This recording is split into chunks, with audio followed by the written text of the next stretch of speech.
arts unit.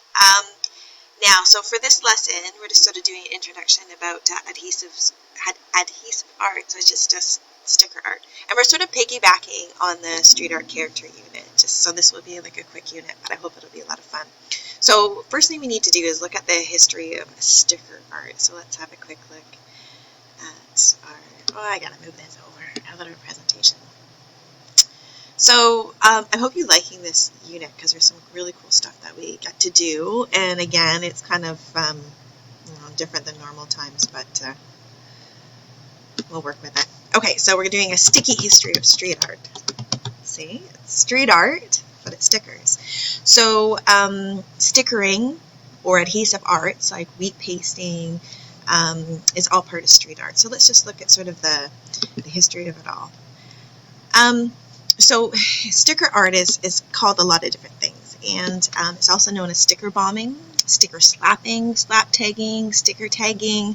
So we will be doing the graffiti unit next, and then we'll be able to tie a lot of these ideas together. But stickering is a form of street art, and we looked at street art, how it sort of has like some sort of message, and not necessarily just social or political sort of deep message. Sometimes it's just for fun.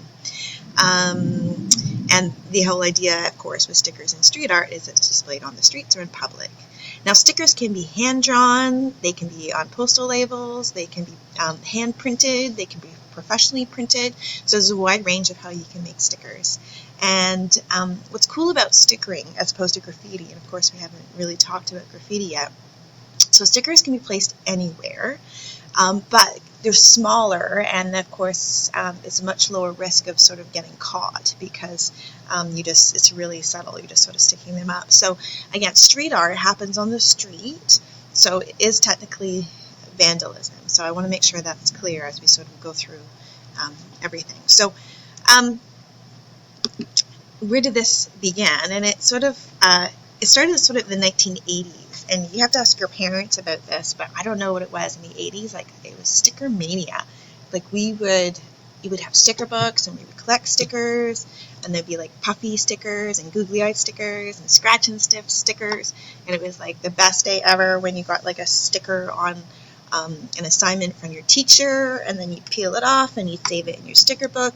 The potato chips would have like heavy metals, collecting stickers. Like, stickers were such a big thing, right? And then magazines started putting like special stickers in there, especially like Thrasher and stuff like that, which was kind of cool. So, but the sort of sticker rage kind of carried through to this artist, and his name is Shepard Fairey. And in 1989, he was an art student at the Rhode Island School of Art and Design. And this was sort of like a project that he did on his own, and he did this Andre the Giant Has a Posse sticker. So, and you also know him as the Obey guy. So there was a graffiti movement sort of already going on for a couple of decades, and it was starting getting more popular. But sticker art is not, and again, street art is very distinct than graffiti art. So two separate sort of street genres they have similarities, that they have the same roots, but they diverge, so they are different, and we'll talk more about that later. But what's kind of cool about sticker art is that like Shepard Fairey can mail his pieces off to whoever wanted them, and then those people could put the stickers up for him. So here he is able to like put his own original, pieces of art all over the place without even some of these places he had never been to, which is kind of cool. So stickers became pretty big in the 1980s, and I don't know for sure if it started with Shepard Fairey, but he was one of the big guys in it. And one of the big things was these hand-drawn designs on shipping labels, and we'll talk more about that.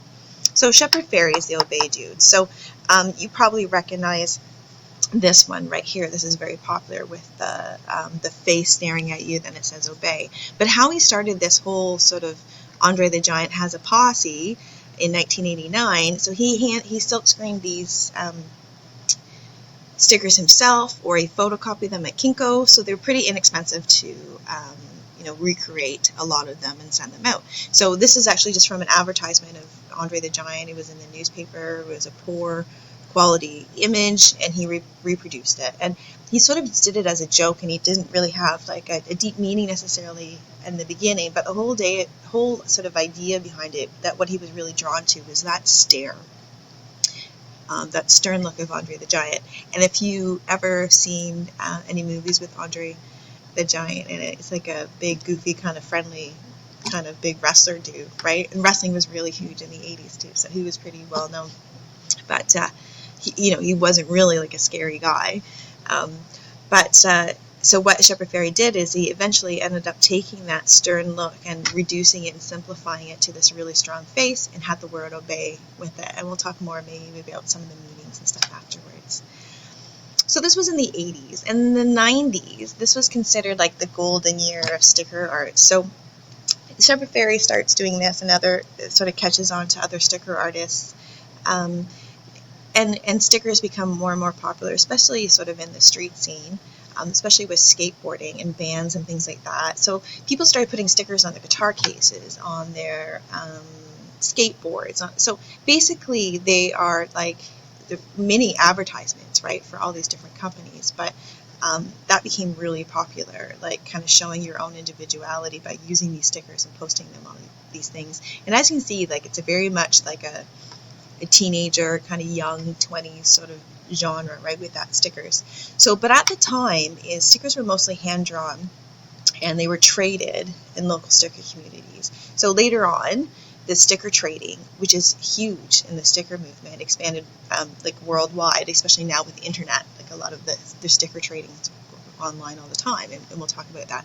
But the whole thing about the 1990s were these 228 shipping labels. They were from the United States Postal Service, and what you could do is you could get a bunch of them. You can get a pack of like 500 for free. I think still, if you live in the States, you can actually request, you can get like 500 of them for free.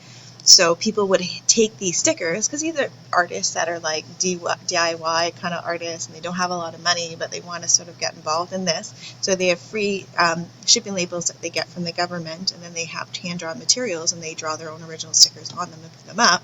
So in a way, the government is sort of like paying for the supplies that they're using to vandalize the streets, which is really neat. So there's a whole bunch of really neat stuff about these Label 228. So this is kind of like what a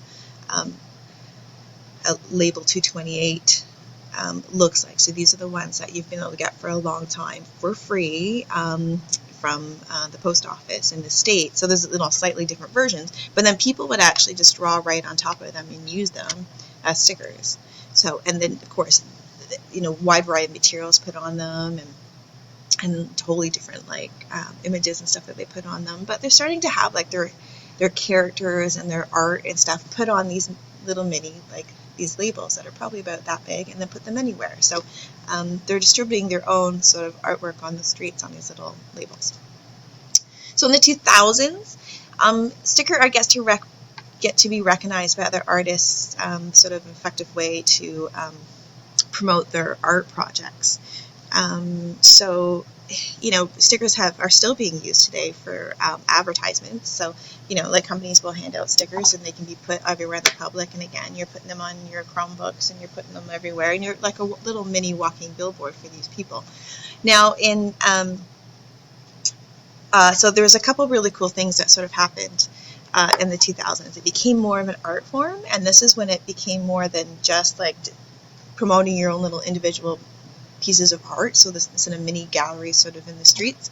It became sort of more of an art form for some artists. So there's an artist, his name is Matthew Hoffman, and he did this whole campaign, and he still does it, about "You Are Beautiful." So he started using his stickers and his wheat pasting and his promoting his idea and putting it on the streets. So he's taking this whole "You Are Beautiful" slogan, and he's collaborating with other artists, and he's doing lots of really neat stuff that started off just with a sticker slogan, and then he makes it different sizes, and he makes it posters, and he does wheat pasting, and he does billboards. He collaborates with other artists and does these blockbusters on these trains and in these public spaces. So that positive sort of message sort of everywhere about "You Are Beautiful." And So he does some really neat stuff. And even so today he's still working with that "You Are Beautiful" slogan, and he has keychains and t-shirts. And so he merchandises all this sort of stuff that you could buy and then, promote his message for him with his art form. And it's pretty basic. It's just "You Are Beautiful." Dave and Holly Coons. They're really interesting people, and they've done some really neat stuff.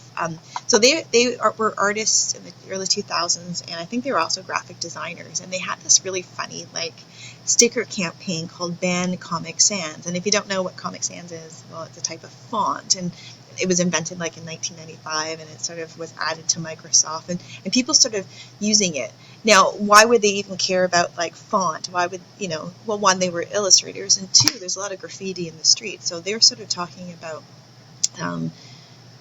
there's graffiti on the streets, but some of the letters are kind of, not necessarily Comic Sans, but sort of bubbly and happy and colorful, and just that people, to talk about sort of how that type of font impacts people when they're walking around the street, whether they're conscious of it or not, right? So they had this whole Ban Comic Sans sticker campaign, and they have a website. And the whole idea was the reason why Comic Sans was actually originally invented, it's very much meant for kids, right? It's like a funny kind of easy to read sort of font. And the reason why they were so concerned about it is that people were starting to use it for things like emergency medical services and danger of death keep out, and things that shouldn't be funny and serious. And they have this whole website which is just hilarious, and it's just gives you the examples of what if a doctor is writing you a letter in Times New Roman that's really serious to tell you that you have disease and you're going to die, as opposed to what that what the same letter would look like if it was written in Comic Sans, and then it's almost like it's mocking you and it's not taking it seriously. But just the idea of font, how can control the message. So they have a really neat whole thing on their website, and they do some really neat stuff. So I want you to remember the name Dave and Holly Coons, because we're going to come back to that. In the 2010s, graffiti is starting to become more mainstream. And you probably can see that, right? Walls are getting legalized. And now graffiti artists and street artists can start to make a living off of their art. And this is, great that all of a sudden you can make a living as a street artist or a graffiti artist. But then there's this whole idea by some of the hardcore artists that are saying that, okay, if you're making money from graffiti or street art, you're a sellout, because the true street art, true graffiti is about not asking permission and not doing it for the money and staying anonymous and doing it illegally. And so Shepard Fairey, the Obey dude, he starts to appear at galleries and he does these murals, but he does advocate for street art to remain in the streets and be accessible to anyone. And he even though he does a lot of commission work, even though he has his own clothing line now, even though he does make a living as an artist, he still thinks that it's really important to still have graffiti and street art kind of as a grassroots sort of genre, and that even though politicians are starting to legalize graffiti, and they are, and we've seen that in Oshawa. We have the 3 legal graffiti walls, and we have graffiti writers are becoming more involved in making the spaces downtown Oshawa, Whitby, Pickering, everything sort of more beautiful, with their art. And street arts are getting hired for murals, especially downtown Toronto. Some there's still the old school sort of hardcore street artists and graffiti artists that are saying that it should remain illegal, because then you're getting a true voice, right? Because all that stuff is about rejecting sort of society's rules, right? And not asking permission and saying what you want to say, not having some politician telling you what you're allowed to say.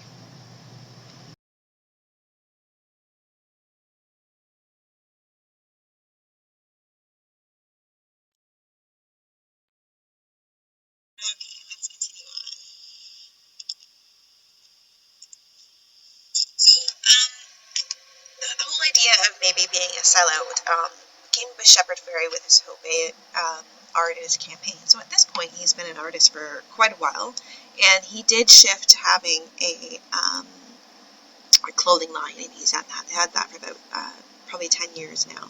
So he's got a lot of, even though he's a leader very much in sort of the street art sort of sticker sort of movement, he's again been called a sellout a lot of times, and he's talked a lot about you know, well, what's wrong with being able to make your living as an artist, because then he has his art stuff that he does that he gets paid for, but all of that sort of pays for all of the other kind of political, social kind of other stuff that he does. It gives that him that ability and that platform to be able to do more than he would if he was just, say, just like a starving artist, kind of like not making a lot of money. So there are two sides to it for sure.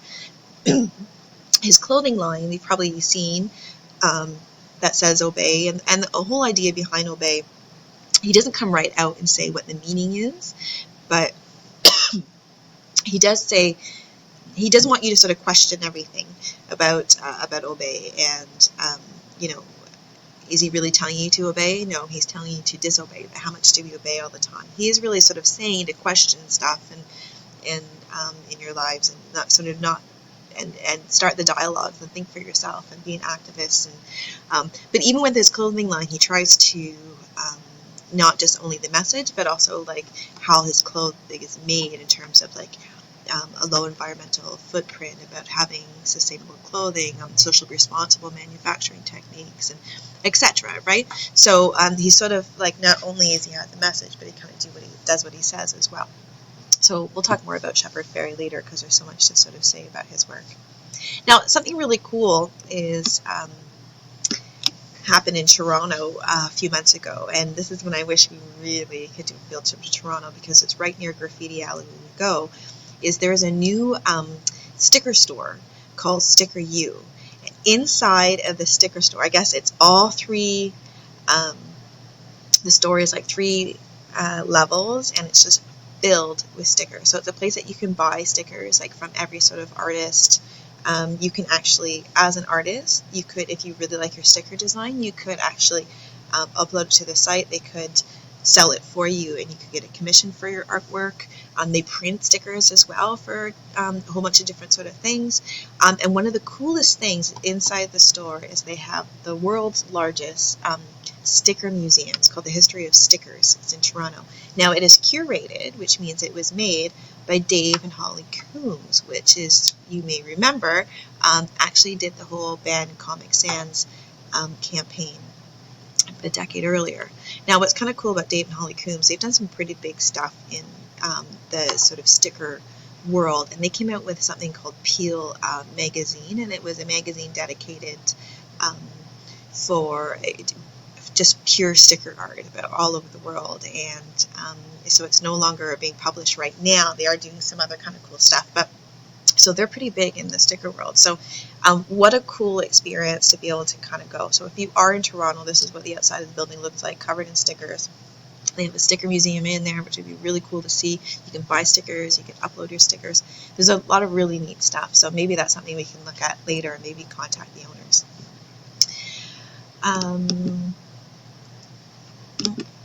Okay, but yeah, this is like kind of what their sticker museum starts to look like, right? And I don't know if you can recognize some of these already. And this one right here is Shepard Fairey, right, with some of the wheat pasting posters, kind of stuff that he does right now. This is his Andre the Giant sort of piece. This is talking about the 228 labels that you get, the Ban Comic Sans sort of movement that was on, the copy of the Peel magazine. I don't know if you can recognize this now, if you've seen this. This here is Lovebot. His heart that we talked about earlier for street art. This is like one of, we can't see it, but one of the Lovebot sort of stickers, right? So a lot of this stuff that we know already. So I wish they just had this picture on their website, and I wish I could kind of see all this kind of stuff. When I have a life and some time, I'm going to go check it out. So the store is pretty cool, and it's something we can investigate later if we get some really good designs for our stickers. Okay, so let's go back to Shepard Fairey, and Andre the Giant has a Posse sticker, and sort of the beginnings of sort of the history of stickering. And let's go back to Peel magazine, and they have this really neat thing called Bootlegs. They have this special issue that's coming out. So Peel magazine hasn't had any issues for quite a while, I think. So what they're going to do this, they have a Kickstarter to do this bootleg edition, and they're, with the permission of Shepard Fairey, they're making bootlegs of Andre the Giant Has a Posse sticker. So in this magazine, it's a tribute, it's an OG Posse tribute, so a tribute to Shepard Fairey and this sticker, and what they're getting people to do is actually have the template of Andre the Giant's sticker, and then you superimpose like your own image and your own sayings and things like that in it. And so this is a special edition sort of magazine that's coming out,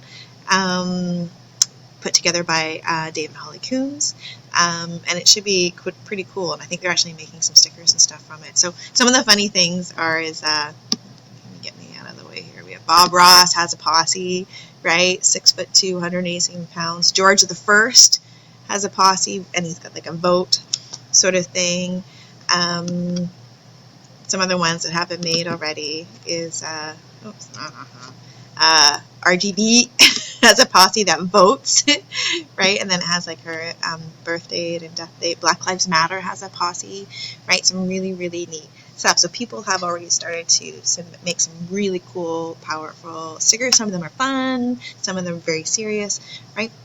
But we're going to try this to kind of get in the mindset of back to like this OG, tribute. We're going to join the posse.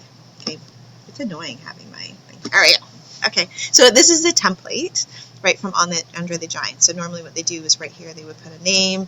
Sometimes they put some details. Don't necessarily have to put like, the weight and the height, but maybe like the other ones we've seen, like votes, or maybe, be creative about what else you could put there. But you're going to design your own OG Posse tribute sticker, and you're going to post it on our Google Slides, and you're going to do it with your character that you have already. Your character can be black and white, it can be in color, anything that you want.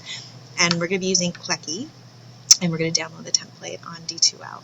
So let me show you how that's going to work. It's super easy, and I think this is going to be a lot of fun. Okay, so the first thing that you need to know is I have the Posse template here. You can click on it, and then you can download it. Okay, so that's going to be your one image that you need. The second image that you need, of course, is going to be your sticker, street art character dude, person, thing, object, whatever you came up with. And you could vectorize it if you want using vectorization.org. Or take a really clear picture of it to make sure that it's nice and clear, whatever you can do. And then, of course, we're going to use Clecky. So you download the template there. We have Clecky here. So let me show you quickly how we're going to do it. So you're going to start off with opening your Posse template. So let's just, I can't remember where the heck I put it. Okay, here's mine. Okay, so I'm going to open it up. I'm going to have it as a layer because we're going to work in a bunch of layers. So this is very similar to like what we've done, before when we did the street art. Okay, so we need to put our image here. So if you vectorize it, if you just take a photograph, whatever, but you want to make sure that it's the background's very white. So if you do take a photo of it from your black book, then do the best you can to make sure that it's taken in good light so the white paper shows through as much as possible. Do your best, right? We don't have access to really high quality Photoshop. Okay, so next I'm going to open up my image. I actually did vectorize my image, so mine's an SVG. So I have a dead crow as my street art character. So I'm going to open it up. I'm going to have it as a layer. Here I can resize it. Again, you saw in the other one with your street art character that you can resize stuff afterwards if you don't like it. Right? Blah, blah, blah. Okay, so say it like that. Okay, perfect. So anyway, now I can put my character's name. Maybe you don't have a name yet. You need to name your character, right? And that's hard. So mine's Itis for I Told You So. Now, one thing about this, there's no font sort of option here, no text option. So what I recommend is going to defont.com and finding some font. And they have some really cool fonts here. So decide kind of like, I don't know, what kind of, I'm going to go retro because I'm old. Decide kind of like what genre font that you might like. So right here, I'm going to type in my Itis. I'm going to just see some examples. So I'm going to put it in large here. So I'm just going to look at some examples.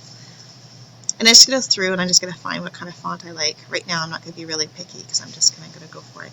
So I want to save this font here. So I'm going to take, I have a snipping tool. You don't have that. You have something better. You have a screen capture tool by hitting Control Shift and the switch button. So you're just going to save just that. So when you do that, it automatically saves to your drive. It doesn't for me. So I'm just going to go ahead and save it here. Okay, now super easy. All I'm going to do is go back on here, and I'm going to open up that file. So I'm going to end up using a bunch of layers. So I just have to remember where I saved it. Perfect. Again, if I have it as a layer, I can move it anywhere I want. I think that looks kind of cool. Okay, and you can do the same thing if you wanted to add more text there.